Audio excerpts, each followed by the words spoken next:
Consider the following circumstances.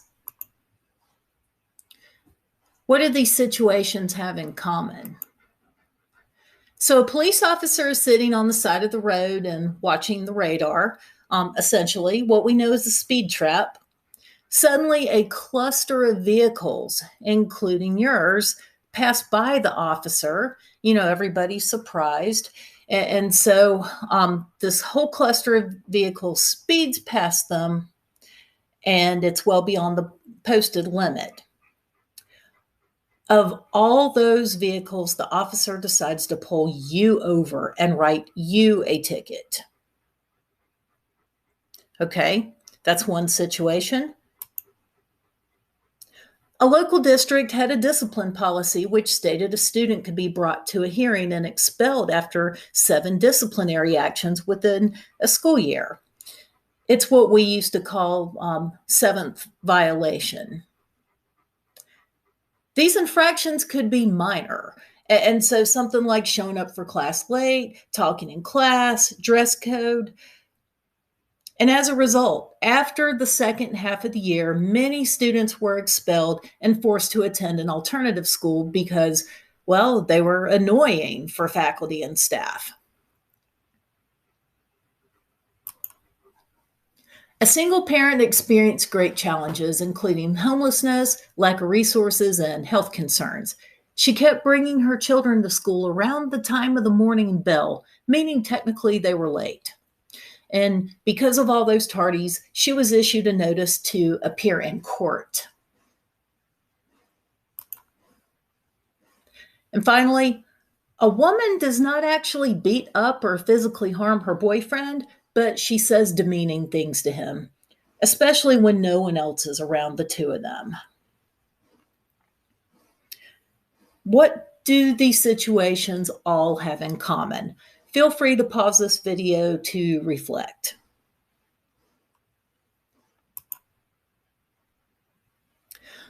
What those situations all had in common is that they were legal, but arguably not ethical.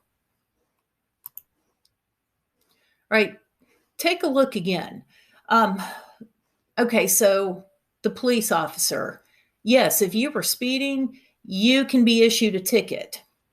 It does seem unfair if an entire cluster of vehicles was speeding and one was picked out of them and given a ticket, well, just because you were the one that was easiest to catch.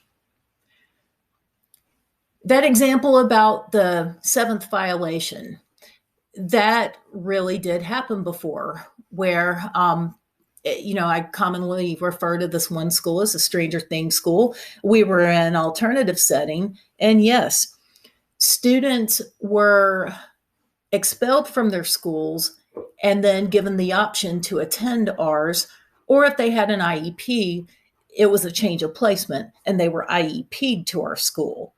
And they could be sent to our school if they racked up 7 disciplinary referrals throughout the year. And it could be for 7 minor things. And if the school was that determined to get that student out of there, well, they could take them to a hearing after 7 violations.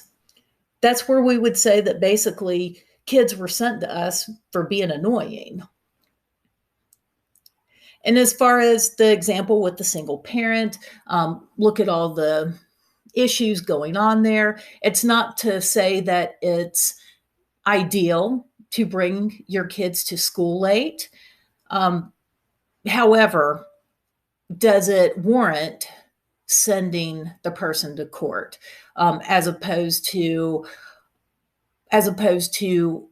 other levels of intervention that might have helped solve the issue without having to go through the legal system? And that last example about a woman who's not beating up or physically harming her boyfriend. All right, so we know that abuse of others comes in different forms.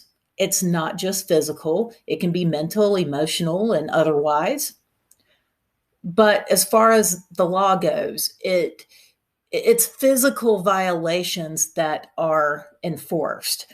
There's not actually a law against berating or demeaning another adult. Does that necessarily make it right to treat another person that way? Maybe it's not right, but it's also not illegal. So that's the difference between legal and ethical issues.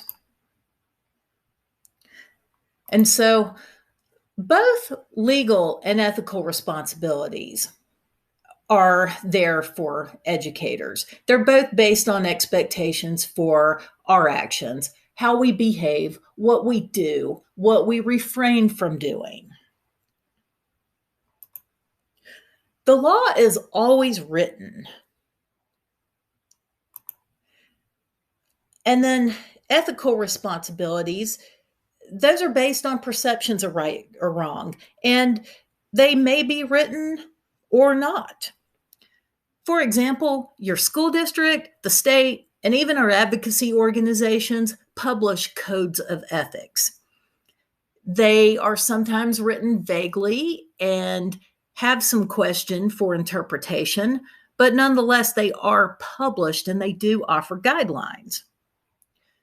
An example of unwritten ethics would include kindness and compassion for our fellow human beings.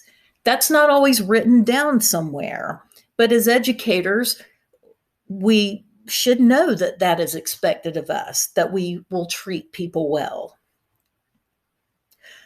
So both the law and the ethical codes could be open to interpretation and also subject to whomever is in power. When we're legally required to do or not do something, we're subject to enforcement under the law.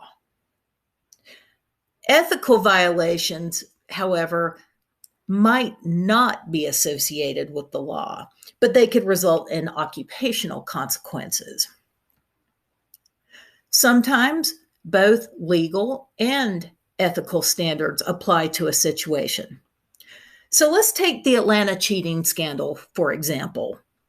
Usually, when educators are caught cheating, it's an ethical violation because cheating lacks integrity on the part of the educator. And so usually what happens is they are terminated from their position and they likely lose their certificate. They probably never teach or otherwise serve in a school again. But there's also laws around state-mandated tests. It's just that they're rarely enforced beyond professional sanctions. Usually we stop at firing and losing the credential, right?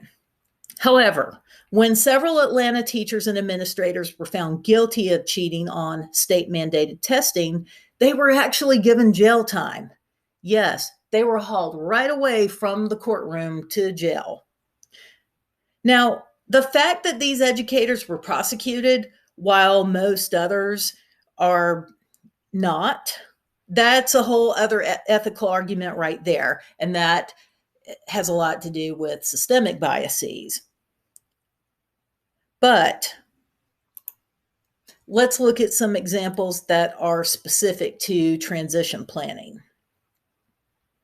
So overall, we can follow the letter of the law and make it right on paper. Okay, so for example, transition plan is included in a student's IEP before age 16. That's the law. That transition plan has to be in there. But what's ethical is giving that transition plan the conscious effort, not just it being a matter of something that appears in an IEP and just, checking off the boxes like, yeah, we included it. You put conscious effort into it so that you help set the student up for success. There's also, for example, in a transition plan, there's post-secondary goals and there's annual goals developed and included. You're meeting the letter of the law by having these goals present. But you also have an ethical responsibility to do this well, to not just write anything down and say, yeah, we did our job. No. Ethically, you have a responsibility to base the goals on transition assessment and drive it by the student, hence self-determination. And of course, the IEP is a whole team effort. The student and legal guardian are invited to participate on the IEP team with at least 10 days notice. Well, you meet the law if you send a note home with a student more than 10 days in advance and schedule the meeting, and you might or might not hear back from the family. Actually, the family might or might not receive the note from their child. Ethically, you need to make efforts to include and involve the student and guardian to the extent that's reasonable. So to just send a letter home is not a good faith effort. To reach out in multiple ways until you get a response, that is reasonable effort. And that even includes things like making effort to schedule the meeting at a time that works for both the school and the family. And if need be, compromising and doing what's best for the family. And it may not be convenient for those in the school.